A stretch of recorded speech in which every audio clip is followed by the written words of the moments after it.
Hey everyone, it's Theo from Spectrum Gardening.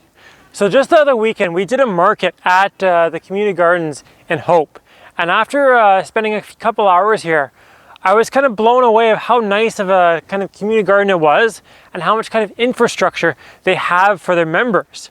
So we're going to do a little tour of the garden, and there's a couple things that kind of stood out to me from this garden, community garden versus other ones. One of the big things is they have a locking gate, which prevents thefts from people kind of strolling in anytime and just stealing produce. For anyone that's belonged to a community garden has probably experienced this issue at some time in their rental lifetime. And also the other thing is they have a greenhouse that they actually rent plots out of. That people can pay and that can grow their produce in there. So it's really great for overwintering produce or overwintering any type of plants. So previously this garden was managed by the Community Services in Hope. However, recently Communities in Bloom has just taken over management, and there has been some great positive changes that's happening already. So you might be able to see behind me that there's a couple of members already working in their community plots. And we're going to do a tour right from the front gate all the way to the very back part of the garden, including the greenhouse. So this is what the front kind of looks like right here. Here's the locking gate that you can see, and it kind of spans all over there. And take a look at that greenhouse. Wouldn't any grower like us like to have one of those in our yard? So over here we have an undeveloped area that we're actually going to be checking out in a little bit. But first we're going to check out in front of the greenhouse and kind of see what these other members of the garden are going to be doing too. So on the fence line over here, we've got a few different trees planted. And then if we pan this way, we've got various different gooseberries and some currants. And we've got some other cane fruit over here also. And you can see that there's a nice little berry patch here. And these trees and these shrubs are for all the members to pick and all of the members to enjoy. And we've got a cherry tree here. And you can see that they've weighted down one of the branches along here.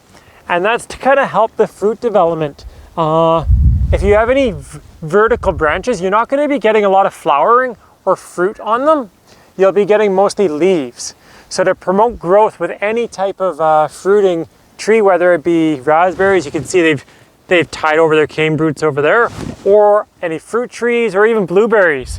You want more horizontal branches. And then over here we've got a strawberry patch, and you can see they've already top dressed it with a little bit of manure. And then over here we've got a blueberry bush here, and they're all throughout there with the blueberry bushes. And as I said before, these are all for the different members to pick from if they wish, and it's all for them to kind of share. So all these beds along the front of the greenhouse, they are all rented for $30 each, and the beds in the greenhouse do rent for a little bit more. But let's check out them a little bit closer. So we've got Luann here, and she's kind of planting onions and leeks and all that kind of different sorts of stuff. And you can see that she's dug a trench along here, and she's just spacing out her starts evenly that way. And it's a little bit faster than poking a hole for each start and then kind of covering them back up. And if you look a little bit closer at her soil, you'll be able to see that she's top dressed her bed with manure, probably about this much of it. And if we take a close-up of her soil, if you can see in there, you can see how kind of dark and rich that is. And when I was digging the hole, I did see a couple worms. So what Luann does is in the fall, she kind of just cuts everything at the very top of the soil line right here. And she leaves all the roots in here to kind of let the soil kind of break them all down over winter. And to be honest, that's what we do too at our own garden. That's what's going to be feeding the soil in the long term. And in front of the greenhouse, we have these two troughs, one there and one over there. And those are for flowers to help attract pollinators. And again, if anybody really wants to pick the flowers, they can. It's for community use, but they don't really. So along this side of the greenhouse along here, these are all community plots. This plot here will be for ground cherries, and we have a strawberry patch or strawberry plot here. We've got one that goes down here, and you can see they've got a spinning composter right here, a couple over there, and they have a watering thing right here, and they have them all throughout the garden to make it nice and easy. And we will get into that area after we finish up with the greenhouse, but you can see they've got a nice brightly painted outhouse.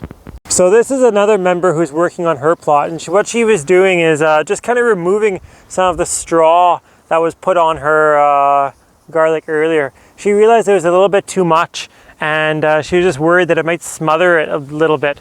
And you can see that she's pulled off a little, enough that you can still see the soil. And you can check out the wheelbarrow behind her over here to see the amount of straw that she's kind of pulled off of her garlic. And she was just telling me that she has about 8 plots of garlic at home in addition to this one. But as all the garlic lovers know, there can never be too much garlic, right? So when we were doing our market here the other day, I actually had a chance to kind of quickly stick my head in, and I saw how much spinach was being grown in this bed along here. And you can just look at the size of these leaves, and you can tell that it's just starting to go to seed now. If you look really close, you can see it right now. You can see the flowers starting right there. But imagine harvesting all this right before you even get your regular crops in. And then there's lettuce behind there. So the plots in the greenhouse, they rent for $60, and the fees are per year. And each plot in the greenhouse has a water connector onto it, so they can connect soaker hoses and such if they would like. And you can see they've got ties for vining type of plants like tomatoes or cucumbers if need be. And it's quite warm in here. When I first walked in, my glasses immediately kind of fogged up a little bit. And they've got bales of Simply Straw along there too. And you can tell it's a clean, managed greenhouse. There's no really plant debris or anything like that. And it's pretty well taken care of. And now it's kind of getting a little bit too warm. So I think we're gonna head outside and we're gonna finish up the rest of the garden. So we touched on this part of the garden when we first walked into it, but we didn't really address it just yet. So there's more plots along there which are for community use. Anyone can pick from them. And everything from the daffodils all the way up to the first garden bed over there is kind of undeveloped land so far. They just haven't utilized it yet. Whether they put their garlic from over there to over here next year, that'll be determined. But you see this mound over here. What they did in the winter is they dug a trench and they took all their kind of seeds and stalks and stuff like that and sunflower heads, and they just kind of plopped them all in there and kind of left it all for the birds and the wildlife to kind of pick through to kind of help support them a little bit. And then afterwards they just kind of topped it up with soil. So they've got a pretty impressive garlic patch over here. Let's go check it out. So they've got a few different types. You can see they've got 1, 2, 3, 4, 5, 6, 7, about 7 or 8 different rows of garlic. So in this one right here, they've got Red Russian. They've got another row of Red Russian right here. Another row of Red Russian. And here they've got Music.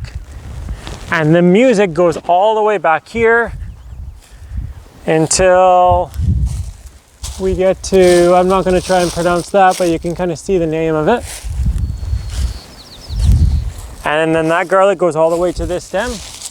And there's another type of garlic that goes all the way back there.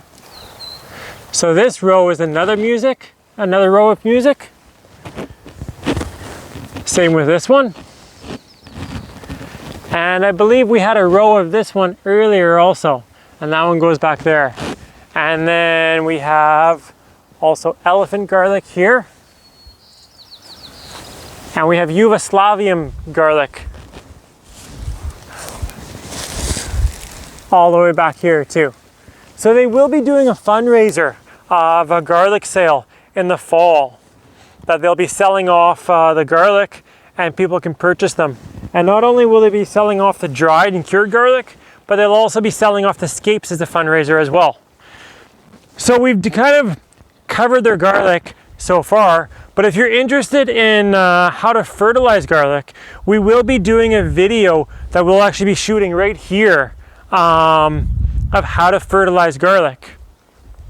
And one thing that you can see is they've covered their whole garlic rows with straw.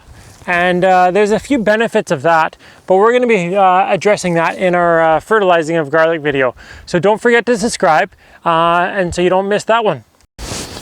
Another nice thing about this community garden is that the members get free use of wood chips that just get dropped off, and they get free use of all the manure that's dropped off. You can see the wood chip pile here.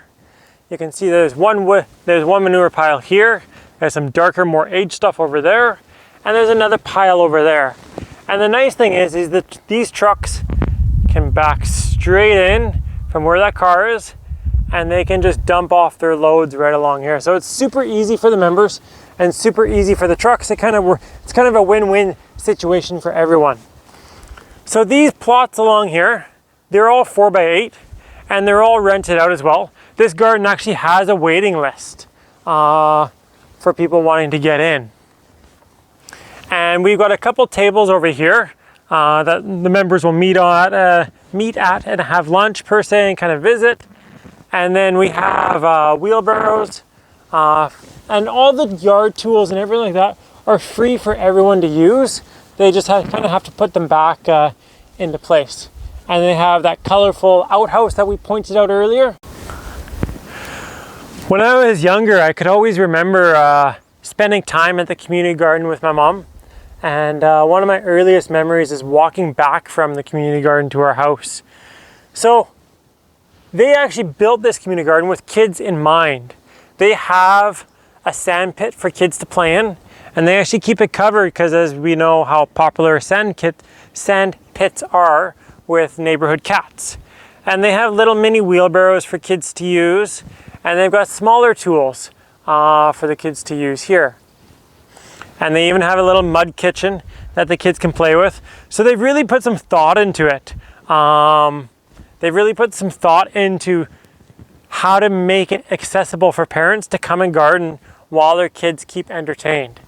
And if you see behind the mud kitchen, all the stumps, all the wood there, all the netting, all the trellises, all the tomato cages, everything like that, that's all free for the members to use anytime they want. Any members can come in and kind of take what they need for their own plots and just put it back at the end of the season. So all these boxes along here that are all numbered and everything, those are all rented out.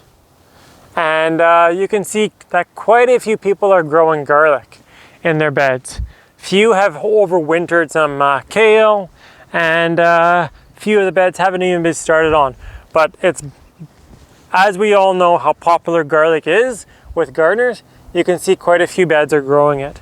And I just wanted to show you something real quick. You can see that this Swiss chard over here, along here, you can see it's just starting right now. Now, earlier in the video, we showed you what was inside the greenhouse and how big that spinach was. Imagine if this Swiss chard was in that greenhouse, of how much further it would be along. So this whole row of raspberries that goes along the perimeter along here, that's all for community use again. All the members can just come in and pick whatever they want. And there's one thing I wanted to show you really quickly. You notice how this one is kind of bent over like this? Well, if you bend your raspberries over like that, you'll get 30% more berries from it. That's kind of why the farmers do it in their fields. For that reason, they get a bigger yield, but then it's also easier to harvest via machine too. So if you're a home grower and you have a raspberry patch and you have them growing straight up like that, make a kind of trellis system, a wire system like this, and bend your canes over, like kind of in a loop like I showed you earlier, and I'll show you again over here, and you'll increase your yield by 30%. And for a very little effort, that's a great return on investment. So as we walk back here, we can see that they've got other plots up here, and we'll talk about those plots in a second. But first, I just want to kind of address a couple things first. So along here, we have this berm. It's got different types of herbs and things like that. And again, these herbs are for all the members to come in and enjoy and harvest anytime they want, and just basically free for everyone to use. And as I pointed out earlier, they've got water all throughout this garden. So whether you have a plot in the back over here or all the way at the very front, that there's always going to be water close by. So this community garden does give something back to their community. They have 1, 2, 3, 4, 5 different rows to grow food for the food bank. Because as we know, in every community, there are sometimes people that need a little bit of help. And the way this garden does it in one way is by growing food to donate to people who need it. Just over the gate of this garden, you can see there's a few different fruit trees, there's a row of raspberries, and there's some currants over there. And the people who take care of the garden also manage all the fruit trees and such outside this gate in this park over there, even though it doesn't really fall under their umbrella of the community garden. It's more of just kind of a free-for-all for everyone. And if we look at the fence line, they've got all this rhubarb all along here. And again, that's all free for the members to take however much they want, and it's free for all the members to enjoy. These back plots rent for about $75 a year. The 4x8 beds are $30, and the greenhouse and the beds in the greenhouse are $60. So it's quite affordable to rent for the fees that they charge. And you can see how this member has put Rime over their garden bed, and she actually put a little bit of straw to kind of hold it down into place. I'm not going to open it because we know how much gardeners love other people coming in fussing with their stuff, but I'm willing to bet that she's going to have some sort of broccoli family plant kind of planted under there that she's trying to shelter from cabbage moths, or she's trying to give her plant a little bit of a head start along there. So along this back row along here, all along here and along there, they have kale planted. And then they also have, along the fence, they also plant squashes and pumpkins. So come late winter, late summer or early fall, this whole back fence is just covered in squashes and pumpkins. And as I kept reintegrating throughout the whole video, anything that's kind of planted on the perimeter is for all the different members to enjoy and all the different members to share like that. And over here, we have a compost pile.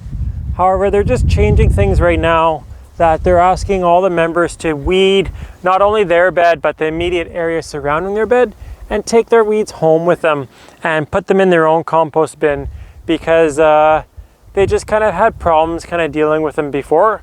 So they're just kind of changing things to kind of make it easier for everyone. This plot all along here that starts here and goes all the way to the very back, that's for the preschoolers to come in and to garden with during the season. They reserve this one area for them. And every Friday they come in and they garden along this row, and they have a picnic along this tree.